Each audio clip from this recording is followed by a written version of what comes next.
Hello student, this is BS academy classes presented by Sandeep. Students, आज के session में हम लोग NTA UGC NET JRF exam और सेट एग्जाम के पेपर 1 के कुछ ऐसे important multiple choice question discuss करेंगे जो कि पेपर के पॉइंट ऑफ व्यू से बहुत इंपॉर्टेंट है। और ये सभी टॉपिक्स जो है अभी जो हम आपके साथ डिस्कस कर रहे हैं, जो काफी समय से हमने आपके लिए लेसन अपलोड किए हैं, वो आपके अपकमिंग सेशन में होने वाले आपके एग्जाम के पॉइंट ऑफ व्यू से, खासतौर से पेपर 1 के तौर से बहुत इंपॉर्टेंट है। तो आप इनको जरूर डिस्कस करिएगा। ओके, तो लेसन स्टार्ट करने से पहले I give my brief introduction. मेरा नाम संदीप है, मैंने एमटेक किया है आईटी से from triple IT CSIR engineering science से मैं जेआरएफ क्वालिफाइड हूँ। यूजीसी नेट से मैं जेआरएफ क्वालिफाइड हूँ। कंप्यूटर साइंस एप्लीकेशन में रिसर्च साइंटिस्ट की पोस्ट पे मैं वर्क कर चुका हूँ। Right now I am working as a educator in BS academy और मैं काफी समय से लेसन्स क्रिएट कर रहा हूँ एनटीए यूजीसी नेट रिगार्डिंग में। तो आप इनको डिस्कस करिएगा अपने फ्रेंड के साथ, या फिर इनको आपको किसी भी तरह की कोई प्रॉब्लम आती है तो स्क्रीन पे जो हमारा व्हाट्सएप नंबर है आप हमसे कांटेक्ट कर सकते हैं। ओके, तो स्टूडेंट्स, आज का जो टॉपिक है वो है पीपल डेवलपमेंट एनवायरनमेंट। तो काफी लेसन्स मैं इसके ऊपर डिस्कस कर चुका हूँ। स्टिल इस पूरी सीरीज को मैं अभी भी आपके लिए, जो हम लोगों ने क्वेश्चंस मल्टीपल चॉइस क्वेश्चन की जो पूरी सीरीज स्टार्ट की है, उसी में कंटिन्यू करते हुए इसको मैं डिस्कस करेंगे हम लोग। और इस लेसन में हम लोग दिसंबर 2014 और जून 2014 के जो मल्टीपल चॉइस क्वेश्चन है उनको हम सॉल्व करेंगे। Okay, so all these questions are solve question of December 2014 and June 2014। Okay, तो अभी टॉपिक के ऊपर आने से पहले मैं आपको बता दूं कि हमारा जो कंप्लीट कोर्स मॉड्यूल जो है NTA UGC NET JRF exam का, सेट एग्जाम का पेपर 1 का अवेलेबल है। तो आप जाके उसको इनरोल करा सकते हैं। इसके रिगार्डिंग में आपको जो भी डाउट है, कितने भी डाउट है, या फिर आपको किसी की पॉइंट ऑफ व्यू से कोई डिस्कशन करना है, तो हमारा जो व्हाट्सएप नंबर अवेलेबल है वो आपके जो स्क्रीन पर है, उसको आप उस पर हमें क्वेश्चन पूछ सकते हैं। We will definitely reply you. Okay, तो इसके अंदर पेपर 1 के अंदर 10 टॉपिक्स है, टीचिंग एप्टीट्यूड है, रिसर्च एप्टीट्यूड है, कॉम्प्रीहेंशन है, कम्युनिकेशन है, मैथमेटिकल रीजनिंग एप्टीट्यूड पार्ट है, लॉजिकल रीजनिंग है, डेटा इंटरप्रिटेशन है, आईसीटी पार्ट है, पीपल डेवलपमेंट एनवायरनमेंट पार्ट, हर एजुकेशन सिस्टम जो है इनके जो अभी लेटेस्ट में जो सिलेबस अपडेट हुआ है इसके रिगार्डिंग में हम लोगों ने काफी जो कोर्स आपके लिए बनाए हैं, तो आप जाके उनको देख सकते हैं। ओके, और ये सारे जो टॉपिक है लेटेस्ट पैटर्न के अकॉर्डिंग है। अब देखिए, हमारे इस पूरे कंप्लीट कोर्स मॉड्यूल के अंदर जो आपको अवेलेबल होगा, पहले तो सारे के सारे 350 से भी ज्यादा वीडियो क्लासेस अवेलेबल है, प्रीवियस ईयर्स के क्वेश्चन पेपर्स अवेलेबल है, थ्योरी लेक्चर्स अवेलेबल है, प्रैक्टिस सेट्स अवेलेबल है and PDFs are available. Okay, तो उसके रिगार्डिंग में आपका जो भी डाउट है रिगार्डिंग द रजिस्ट्रेशन आप हमसे कांटेक्ट कर सकते हैं।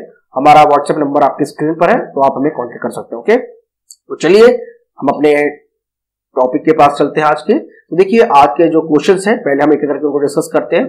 पहला क्वेश्चन हमारे सामने है कि which of the anthropogenic activity account for more than 2/3 of the global water consumption।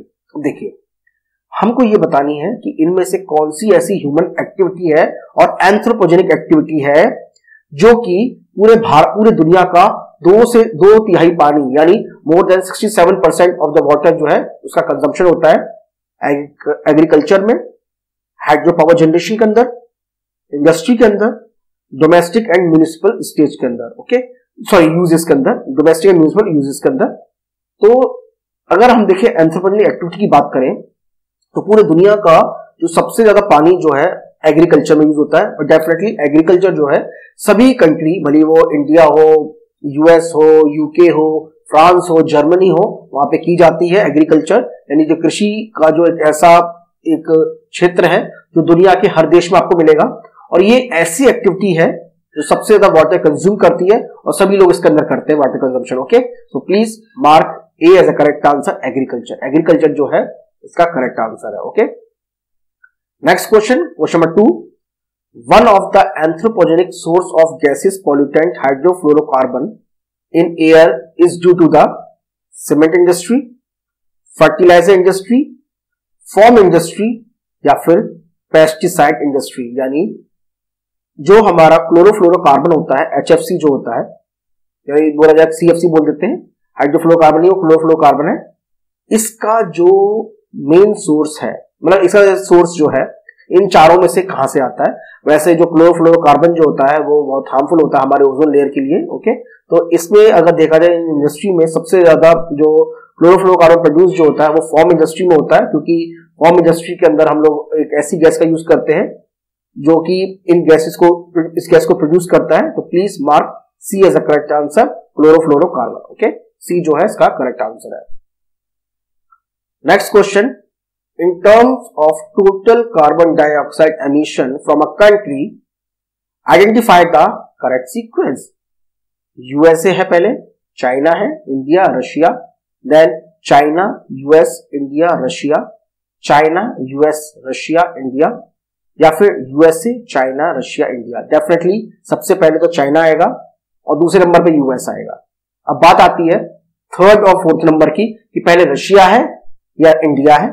Okay, तो इस केस में अगर देखा जाए कि सबसे ज्यादा जो एक तरह से कार्बन डाइऑक्साइड का जो एमिशन है वो सबसे ज्यादा चाइना से होता है, यूएस से होता है, देन इंडिया से होता है, उसके बाद रशिया से होता है। ओके, तो कार्बन डाइऑक्साइड एमिशन का जो करेक्ट आंसर है इस केस में वो बी है, यानी वो 2 को मैंने यहाँ पे बी लिख दिया है, तो प्लीज ये बी आंसर है। ओके, तो please mark B as a correct answer. Okay, चलिए नेक्स्ट क्वेश्चन चलते हैं। World health day, world population day, world ozone day and world AIDS day list 1 में दे रखे हैं। लिस्ट 2 के अंदर इनकी डेट लिखी है 16 सितंबर, 1 दिसंबर, 11 जुलाई एंड 7 अप्रैल। ओके, तो लिस्ट 1 को लिस्ट 2 से हमें मैच कराना है। तो सबसे पहले अगर देखा जाए जो भी हमें पहले पता है, तो वर्ल्ड एड्स डे होता है 1 दिसंबर, ओजोन डे होता है 16 सितंबर, वर्ल्ड पॉपुलेशन डे होता है 11 जुलाई एंड वर्ल्ड हेल्थ डे होता है 7 अप्रैल। ओके, तो ए का 4th होगा, बी का 3rd होगा, सी का 1st होगा और डी का 2nd होगा। ओके, इस केस में जो करेक्ट आंसर है वो बी है, तो please mark B as a correct answer. B जो है वो हमारा करेक्ट आंसर है। नेक्स्ट क्वेश्चन, अब देखिए ये जो क्वेश्चन है, जब ये पेपर आया था तो उस समय करंट अफेयर में क्वेश्चन बहुत था कि साइक्लोन आया था हुडहुड नाम से, जो कि उसने जो कोस्टल एरिया, ये जो स्टेट है भारत के, उनको काफी क्षति पहुंचाई थी। तो ये बता रहा है कि the cyclone Hudhud hit the coast of which state, यानी हुडहुड जो साइक्लोन आया था, यानी जो चक्रवात आया था, वो किस राज्य में आया था? आंध्र प्रदेश के, कर्नाटक, केरला, गुजरात। तो इससे इसमें जो करेक्ट आंसर हमारा वो है आंध्र प्रदेश। आंध्र प्रदेश में जो चक्रवात का नाम था हुडहुड वो आया था। तो अब ये क्वेश्चन इतना इंपॉर्टेंट नहीं है, but still in case of your knowledge only, for the sake of your knowledge, if you want to understand, then the cyclone hit the coast of Andhra Pradesh state. Okay, so please mark A as a correct answer. Next question, which of the following is not a renewable natural resource? इनमें से कौन सा renewable natural resource नहीं है? Clean air natural renewable resource है, fresh water भी है, fertile soil भी है. Okay, so all these three are the natural renewable resource, but salt जो है वो नेचुरल रिसोर्स नहीं है। ओके, तो please mark D as a correct answer, क्योंकि डी में जो सॉल्ट है उसकी बनने की जो प्रोसेस है, वैसे नेचर में सॉल्ट अवेलेबल होता है अगर आप कोस्टल एरिया में देखें, but still salt is not a renewable natural resource. Please mark D as a correct answer. Next question, the national disaster management authority function under the ministry of environment, water resource, human affair या फिर defence, यानी इनमें से देखा जाए कि इनमें से कौन सी ऐसी जो नेशनल डिजास्टर मैनेजमेंट जो हमारी जो मिनिस्ट्री है वो किसके अंतर्गत काम करती है, ये हमें बताना है। ये एनवायरमेंट के अंदर काम करती है, मतलब जिसे शॉर्ट में हम एनडीएमए कहते हैं, एनडीएमए कहते हैं। एनडीएमए किस मिनिस्ट्री के अंतर्गत, यानी किस भारतीय सरकार के किस मंत्रालय के अंतर्गत कार्य करती है, ये हमें बताना है। एनवायरमेंट के, वाटर रिसोर्स के, ह्यूमन अफेयर के, होम अफेयर के, गृह मंत्रालय, डिफेंस मतलब जो हमारा जो रक्षा मंत्रालय है। तो इसका इसमें जो करेक्ट आंसर है वो होम अफेयर है। Please mark C as a correct answer. अब देखिए फिर से मैच द फॉलोइंग है।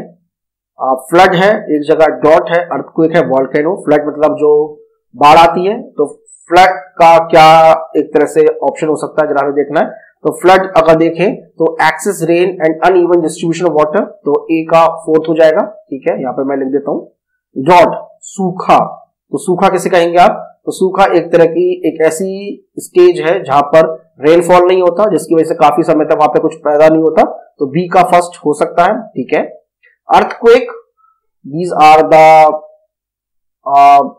Tremor produced by the passage of vibratory waves through the rock of the earth, okay, तो सी का सेकंड हो सकता है। एंड वॉल्केनो जो कि मॉल्टेड स्टेज में जो सब्सटेंस निकलता है, तो डी का हमारा थर्ड हो जाएगा, ओके। तो ए का 4, बी का ड्रॉट का 1, तो ए का 4 देखते हैं, ए के 4 2 है, ठीक है, फिर बी का 1, तो इस केस में जो करेक्ट आंसर है हमारा ए हो जाएगा, okay. So please mark A as a correct answer, A जो है हमारा करेक्ट आंसर है।